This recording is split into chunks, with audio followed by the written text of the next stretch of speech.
Krishna, Guntur, west Godavari జిల్లాలకి పోలవరం కుడికాలువ సమగ్ర వినియోగం, Pulichintala project, Chintalapudi lift irrigation, Godavari Krishna Penna అనుసంధానం ఫేజ్ 1 ద్వారా నాగార్ సాగర్ కుడికాలువకు నీళ్లు, Varikapudisela lift irrigation, Vedadri lift irrigation project, Guntur channel విస్తరణ, Pattiseema project, Tatipudi lift irrigation scheme.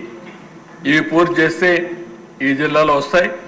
West Godavari, east గోదావరికి Polavaram left main canal, Purushottapatnam lift irrigation, Godavari Eluru అనుసంధానం, Pushkara lift irrigation, Godavari delta modernisation కూడా ఒక ఇష్యూ ఉంది. దాన్ని కూడా ఆలోచిస్తున్నాం. అది కూడా పూర్తి చేసుకోగలిగితే ఇవన్నీ వస్తాయి. అదే సమయంలో దిశ ఒక ఆలోచన, మీరందరూ మెంబర్స్ అంతా ఆలోచిస్తున్నారు కాబట్టి గోదావరి నీళ్లు నాగార్ సాగర్ తీసుకొచ్చాం. గోదావరి నీళ్లు నాగార్ సాగర్ నుంచి కిందికి వెళ్ళండి. రైట్ మెయిన్ కెనాల్, అక్కడి నుంచి రాబోయే రోజుల్లో వైకుంఠపురం దగ్గర నుంచి ప్రకాశం బ్యారేజ్ దగ్గర నీళ్లు తీసుకొచ్చి నేరుగా ఇక్కడ రైట్ మెయిన్ కెనాల్, ప్రకాశం బ్యారేజ్ నుంచి right main Nagar Sagar right main canal SLBRC అక్కడికి నీళ్లు తీసుకెళ్తున్నాం. అక్కడ నాగార్ సాగర్ ప్రాజెక్ట్ నుంచి అట్లా నాగార్ సాగర్ ప్రాజెక్ట్ నుంచి 2 చూస్తే NSLC Nagar Sagar left main canal, ఆ కెనాల్ నల్గొండకి వెళ్ళి ఖమ్మానికి వచ్చి, ఖమ్మం నుంచి నందిగామ తిరువూరుకు వచ్చి ఆ నీళ్లు నూజివీడు వరకు వస్తాయి. అది ఎప్పుడు రాలా.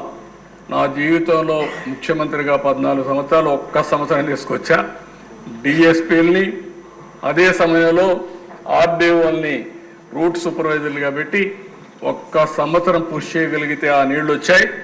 ఇప్పుడు ఆలోచన విధానం, ఆ Nagar Sagar right main canal తెచ్చిపోతే గోదావరి నీళ్లు 150 TMC పొదుపు అవుతుంది.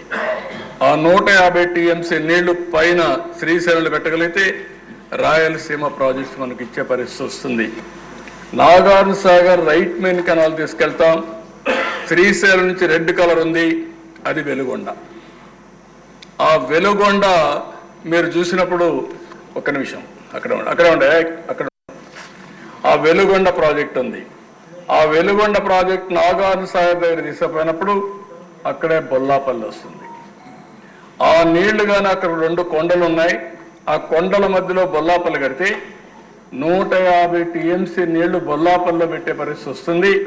దానివల్ల చాలా ఉపయోగపడుతుంది.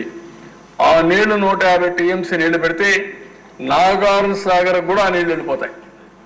బొల్లాపల్లి నుంచి బ్యాక్ వాటర్ నాగార్ సాగర్కి వెళ్తాయి.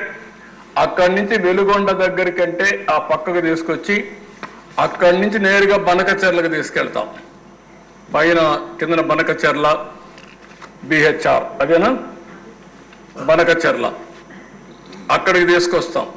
వెలుగొండ దగ్గర నుంచి నల్లమలై ఫారెస్ట్ కట్ చేసి బనకచెర్లకు వస్తే ఒక్కసారి బనకచెర్ల కానీ నీళ్లు ఇవ్వగలిగితే గేమ్ చేంజర్. రాయలసీమలో అక్కడి నుంచి మీరు చూసేట్టు KC కెనాల్, ఈ పక్క వస్తే అందరి నీవా, ఇంకో పక్క పోతే తెలుగు గంగా, ఇంకో పక్క పోతే గాలేరు నగిరి, అన్ని కాలువలకు నీళ్లు వెళ్ళిపోతాయి. అక్కడి నుంచి నేరుగా జీడిపల్లికి రావాలన్నా, గోరకల్లుకు రావాలన్నా, ఆ పక్కన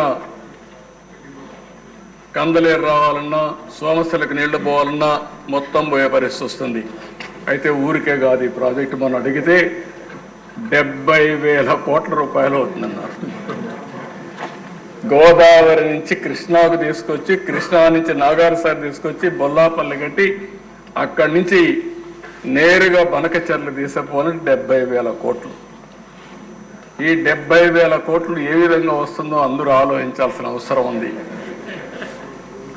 అయితే నా జీవిత ఆశయం ఎప్పటికైనా సరే ఇది పూర్తి చేసి నదుల అనుసంధానం పూర్తి చేయాలనేది నా జీవితం. నేను చూడాలని నా కళ. ఇది చేయగలిగితే చరిత్ర, ఆ చరిత్ర సృష్టించాలంటే ఇక్కడవన్నీ అయిపోతాయి. కానీ బనకచెర్లకు తీసుకుపోవడమే అతిపెద్ద సమస్య. ఇంకోటి ఆలోచిస్తున్నా, ఒకవేళ వీలైతే ఈ రోజు మనం చూస్తే నేషనల్ హైవేస్ అన్ని 50,000 లక్ష కోట్లు పెట్టి ఖర్చు పెట్టి చేస్తున్నారు. 4 లేన్ 6 లేన్ 8 లేన్ అని హైబ్రిడ్ మోడల్ కానీ ప్రైవేట్ వాళ్ళు వచ్చి ఇది ఖర్చు పెట్టి అవసరమైతే మనం ఏమైనా పూర్తి చేయగలుగుతామా, కేంద్రం రాష్ట్రం అనుకొని ప్రైవేట్ పార్ట్నర్షిప్లు ఏమైనా చేయగలుగుతామా, మన ఇద్దరం కొంత డబ్బులు పెట్టి కొంత వాళ్ళు కూడా పెట్టి